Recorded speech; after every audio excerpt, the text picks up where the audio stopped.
Burna Boy went through the process. This guy suffered for the industry to an extent. I just want to let you know, because a lot of people, especially upcoming, they think that these guys like Burna Boy, Davido, Wizkid, Rema, and a lot of people, they just jumped into the industry. These guys, they still went through the process, because if you want to become great in life, you've got to pay the price to an extent. That is something I got to understand. It's not too easy to become great, because you have to go through the refinement.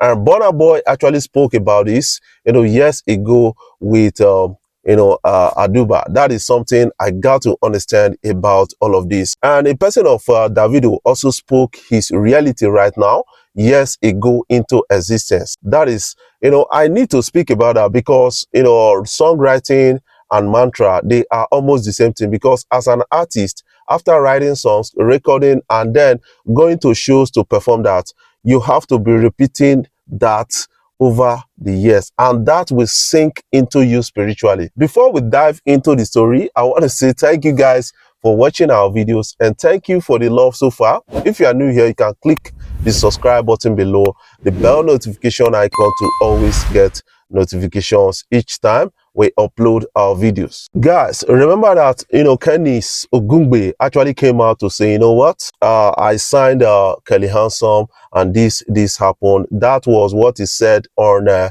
Nedu's podcast show. And for a lot of people that didn't catch a glimpse, let's see. I'm going to tell you a story that many people are not aware of. These artists, before they blow, if you've met them, you will feel sorry.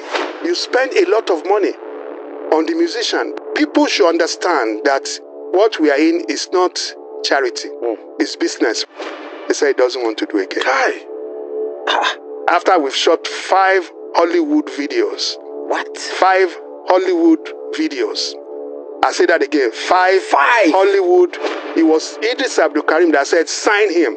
Now, as we speak, Kelly Handsome has actually been invited to a podcast show in the US, Afrima Podcast, and said a lot of things, how things actually happened between him and Kennis Music, and what really transpired, and said a lot of things. But you need to understand that in this whole story, you cannot just listen to one side and believe one side. That is something I got to understand. When Kennis came up with his own story, a lot of people believed Kennis, and now a person of Handsome is coming out with another story. A lot of people are trying to kind of do the maths between. Only God knows the truth, and some people around them knows the truth. They cannot speak at this point in time. That is something I kind of understand about all of this, and this is really trending out on social media. A lot of people are really responding to this, and it's making out a big headlines on social media. But one thing you need to understand about this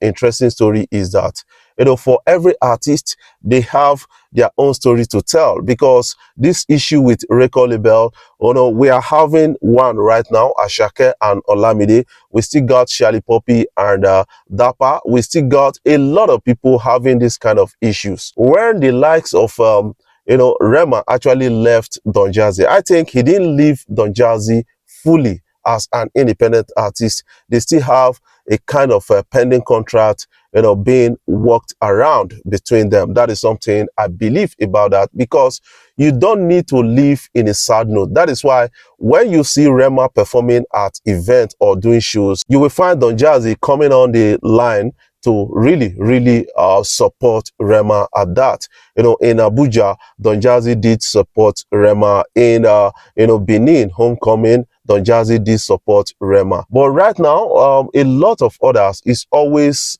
kind of argument, conflict, money issue with them. That is something I kind of understand. And Kelly Handsome has come out to give his own clarification about all of this. But the full video will drop soon. I'm still going to share that with you. Let's catch the highlights. Kennis was probably thinking, Maga don't pay, fraud. Who wants to endorse you? That was an endorsement, 140 million and all that.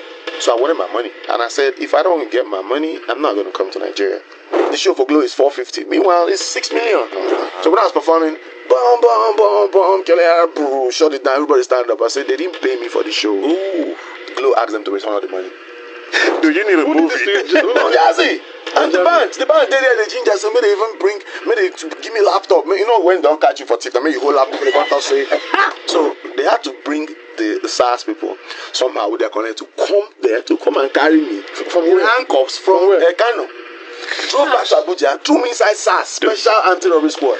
A person threw you inside special anti-robbery squad. Tell me say you won't forgive him. One day even my people came from the village, Imo State, to see me. Andy, that was the manager of Kennis then. So he just knocked and came in and said, please, I've told you people, leave this door open. This is an office. People need to pass. And everybody now started asking, is this your place? Or is it? So I felt embarrassed. I fought the guy. I locked the guy inside his house. He stayed there till 11. Went back. I came back in there. I said, you will stay here today. And they blocked my music upon how talented I was. You understand what I'm saying? Now, what can you make out of this? What is your own take about all of this? Don't fail to put your own comment in the comment section so that you can catch a glimpse of what you feel about that. Do you believe Kelly Hanson? Do you believe Kennis? Or do you believe both of them? Or you don't believe any of them? Put that in the comment section so that we can see your own opinion about all of this. Burna Boy still suffer for the music industry. That is something I got to understand because I listened to a particular interview of Burna Boy. I got to understand a lot of these stories, and some people are getting to understand it from a different point of view right now. You need to understand it from a dynamic point of view and start living true to yourself. That is something I need to share with you guys about all of this. And somehow, a lot of people will think that the likes of Burna Boy, they're not suffer for music industry, they just went through, or the likes of, Davido didn't suffer. You cannot really be on top like that, as a big artist without going through some kind of suffering. That is something a lot of people will say, but I call it refinement to an extent. Somehow these people, they had their own challenges, but they were able to work around this with a lot of efforts, a lot of energy, investment and prayers, and they went through it. That is something I got to understand. Let's listen to Burna Boy on this. At the time, I was like an intern on Rhythm 93.7 in Port Harcourt. Right. And yeah, I just used that opportunity to start. Before they kick you out? Nah. I mean, they loved me actually.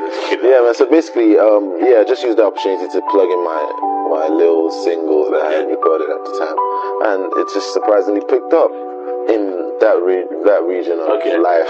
Just started my thing there, and then I just kept on releasing singles there. I released I Beg, which just really exposed me to the South. Okay. So I started. You were local champion. Yeah, I was exactly.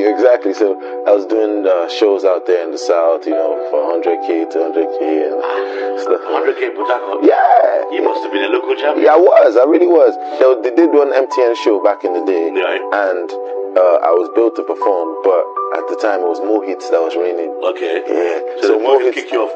That was the plan. That was what they tried to do. So more hits came, and they said they had to perform then and there, like that time. At that time. So they cancelled every other performances.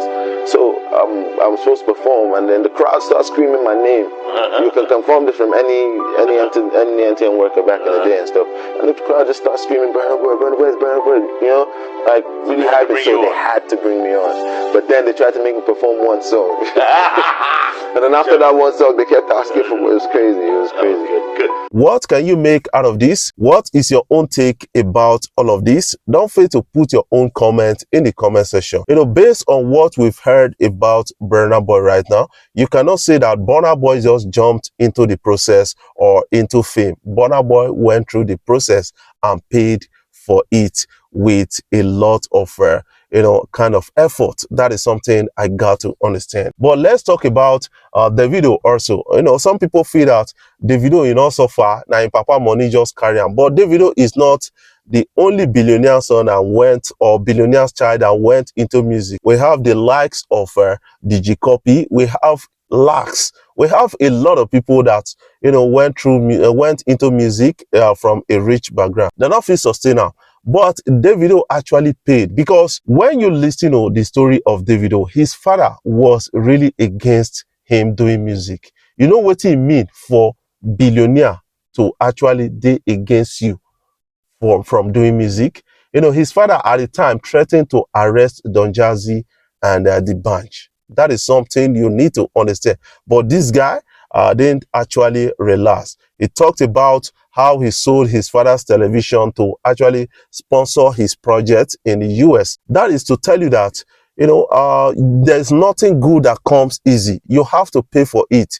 And that is to show that, when you invest effort, invest energy and your belief in something, you must actually get something out of it. That is what I got to understand from this big story. And a lot of people are really responding to that. What is your own take about this kind of stories? I want you to put that in the comment section so that you can have a glimpse at what you feel. Yes, when you talk about Davido right now, you will get to understand that, Davido actually spoke his, reality into existence. That is something I got to understand about all of this. Writing songs is like, doing mantra, because when you write a particular lyrics, put it in songs and then record it, then you'll be performing this from show to show. Let's say you say something, you'll be repeating that word until it sinks into you spiritually. That is something I got to understand about all of this with the story of Davido.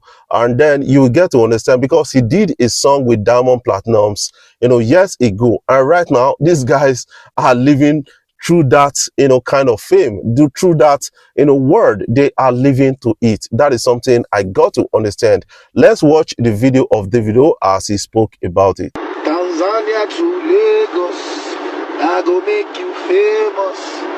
Even if them hate us, Oyinbo go hail us. Say that shit years ago, man. Tanzania to Lagos. What can you make out of this? I want you to put your own story in the comment section so that we can have a glimpse at what you feel so far. Before I jump off, I want to say thank you guys for watching our videos and thank you for the love so far. If you are new here, you can click the subscribe button below, the bell notification icon to always get notifications each time we upload our videos.